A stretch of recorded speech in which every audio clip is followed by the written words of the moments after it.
Hi, everybody. This is Silvio Canto in Dallas, Texas, on Tuesday, April the 18th, and welcome to our commentary. Well, there's something very interesting going on at the U.S. Senate, and I've got a post coming out about this on Wednesday morning. And this is really the result of some of the very unique rules that the U.S. Senate has. The Senate has rules that go back, I think, to the very beginning of the Republic. It's a little bit different than the House. Of course, the House operates, a lot differently. In the Senate, there's a lot of tradition, and they got to do it this way and that way. One of those traditions, of course, is the 60 votes, where you have to have 60 votes in order to send anything to the floor for a vote. Well, one of the rules in the U.S. Senate right now is being put to the test because the Democrat Senator Feinstein from California has been ill. She's 89 years old, and she's been, frankly, missing quite a bit here lately. She is, I understand, suffering from shingles. Now, I've never had it. I have a couple of friends who had shingles, and it was very painful from what they tell me. And I would have to think that if you're 89 years old, that having shingles is even more complicated than when a young person has it. So, we're sympathetic, and we wish Senator Feinstein a speedy recovery. But her absence is creating a problem for the Democrats because they cannot get any of the judges through the Judiciary Committee. The Judiciary Committee has the same number of Republicans and Democrats. I think it's 10-10 or 9 versus 9 or whatever. So in order to get a judge out of that committee and send that judge to the Senate floor for a confirmation, they got to get it out of the committee. And right now they don't have the votes to do it. And given how partisan everything in Washington is, especially the judges, the Democrats need every Democrat. And at the moment, they're not going to get that because they're missing Senator Feinstein. So it's become a real problem. And the Democrats are calling on the Republicans to allow them to replace Senator Feinstein with somebody else. And the Republicans are saying, no, we're going to stick to the rules. The rules are what they are, and you cannot replace her because of this. She would have to resign from the Senate.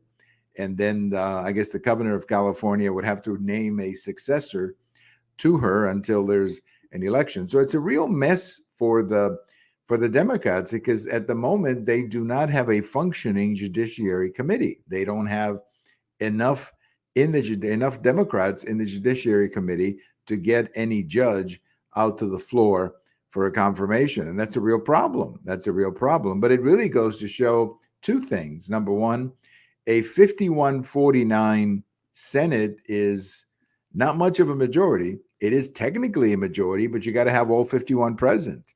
And not only has Senator Feinstein been missing, but, Senator Fetterman of Pennsylvania, the new senator, he's been having some health issues too.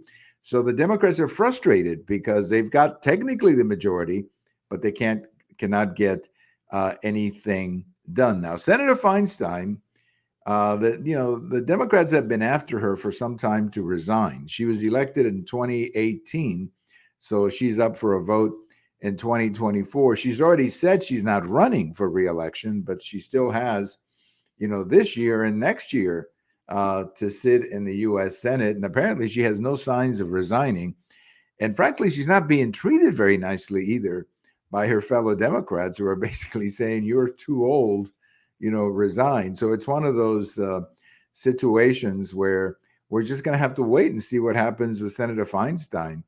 But it's a mess that the Democrats have put themselves in. And I think some of the problems are self-inflicted because of the attacks on Senator Feinstein by the left wing of the Democrat Party. So keep an eye on that post. It should be out Wednesday. And keep an eye on that story because the Democrats, as I say, are very frustrated. They cannot get anything done as far as the judges in the U.S. Senate. Got a couple of stories over at the American Thinker, a couple of posts that I like to tell you about. I wrote, they're somewhat related, similar topics. I wrote one on Monday about shoplifting and the fact that shoplifting is really taking its toll on many of these cities. A lot of businesses are closing, they're particularly retail stores. Chicago, for example, 4 Walmarts are moving out because they simply cannot handle the shoplifting. Shoplifting is a cost of doing business. Obviously, every retail store, every store has a certain amount of shoplifting that they understand will happen. What is happening in Chicago is that the shoplifting is compounded by the fact that the district attorneys are not prosecuting the shoplifters. So if you shoplift on Monday and they call the police, nothing's going to happen to you. So you're going to go right back and do more shoplifting. I mean, you see it on the TV screens where you're seeing these kids breaking into stores and all of that. Nothing ever happens to them. There are no consequences for any of this. And Walmart has simply said, we cannot do this any longer. Bye bye, Chicago. And they're pulling four stores out of Chicago. That's the big loss for the city of Chicago and for these neighborhoods, because these stores pay a lot of taxes. They hire a lot of people. And in many cases, they're the only drugstore in a community, especially these days. We used to have all these little drugstores, and that's not the case anymore. Man, most of the drugstores are now chains, and very often at the Walmart is where a lot of people get their prescriptions and their drugs and all of that. Even their eye exams are done at the Walmart. So when an area loses 4 Walmarts, that's a big economic loss. It's a big job loss. And it's a real inconvenience for the community because they don't have some of the things that they need to survive, like a drugstore. And I think in the case of Walmart, they also have, you can also buy food and shoes for your kids and all that kind of stuff. That's no longer going to happen because those stores are not there. But it's happening again because the political class is letting the shoplifters just walk away without any consequences. Now, the other post that I wrote is about these teenagers in Chicago who on Saturday night decided to go out for a party, I guess, and they were just walking all over people in Chicago, attacking automobiles, setting some cars on fire, destroying property. There's even a lady who was being interviewed on TV, and they dragged her husband out of the car and beat him up. He's in the hospital. So that's what Saturday night was like in the Windy City of Chicago.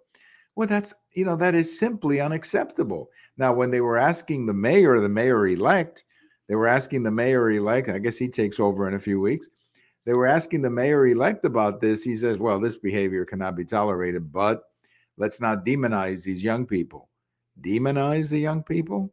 I mean, these kids are pretty bad as it is right now. What these kids need is somebody to lay down the rules and say, you're not going to do this. But again, we go back to these are cultural issues that have been allowed to fester. And now you have almost a generation of young kids raised without any discipline, without any consequences. I would bet you that very few of these kids have a father at home and who is holding them accountable for any of these consequences. So I hope that Chicago could clean up its act. They need to clean up their act because they're destroying the city, much the same way San Francisco is being destroyed. I mean, LA is a mess with all the homeless problems. These things are happening, whether it's homeless, whether it's violence, whether it's lawlessness. All of this is happening because the local leadership does not want to run the city. They just want to give speeches about something that happened 150 years ago. Well, it's interesting. We should all know the history, but we have to understand what's happening right now. And what's happening right now is that these cities are falling apart. They're collapsing. And these cities, are hurting people, the political class, in their unwillingness to enforce the law and to lay down the law. They're hurting a lot of good people in these cities who don't have the option to move out or send their kids to private schools, as many people are doing. Well, there was a famous leak. We're still learning about this leak. Who did it? What was the reason? I guess officially this young man did it. He's the one who's being charged with this. But a lot of people are coming out saying that there's more to this leak than just this young man. And I have no evidence of that. But it does seem to me that this young man had a lot of information that a guy that young should not have. But the biggest problem is going to be political. and that is for the Biden administration, because the information that came out in these leaks is that things are not going well in Ukraine, and that the picture that the Biden administration was painting of Ukraine is not correct. In fact, the situation in Ukraine is going poorly. And that's going to be a real challenge for the Biden administration when they have to go back to Congress and get more money. That's going to be a real challenge, and it's going to make this debate a very heated debate, to say the least, when they have to go back to Congress. It also raises the question, are we sending troops into Ukraine? I hope not. I don't think we are.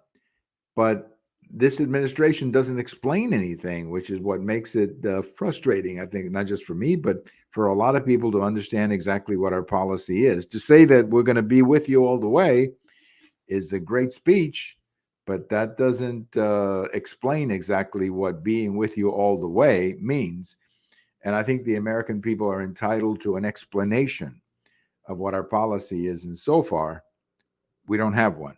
We have, again, a lot of speeches about supporting Ukraine, but we don't have a lot of specifics about what our support of Ukraine means and what it could entail for the American military. That's the key. Are we going to get involved? And so far they say no, but there are all this conflicting information about what's going on in Ukraine.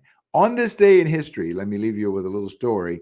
It was on this day in 1942, so that makes it 81 years ago today, that the so-called Doolittle raid were these air attacks that were conducted against Japan by American forces. Now, this happened about 6 months after Pearl Harbor. And the Doolittle attack, or the raid, were American planes taking off from aircraft carriers in the Pacific. And the net effect of the raid was militarily not that significant.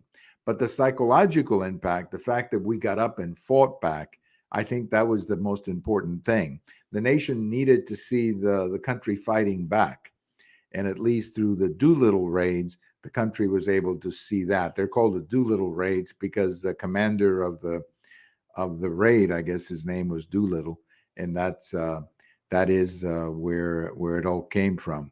But the Doolittle raid began on this day in 1942. I believe a lot of the pilots in this raid were lost and killed, but it was a psychological boost to a country that had just gone through Pearl Harbor and was feeling, maybe a little bit incapable of fighting back.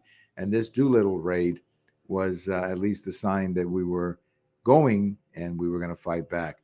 Thank you for listening. This is Silvio Canto in Dallas. Have a great day, and we'll talk to you later.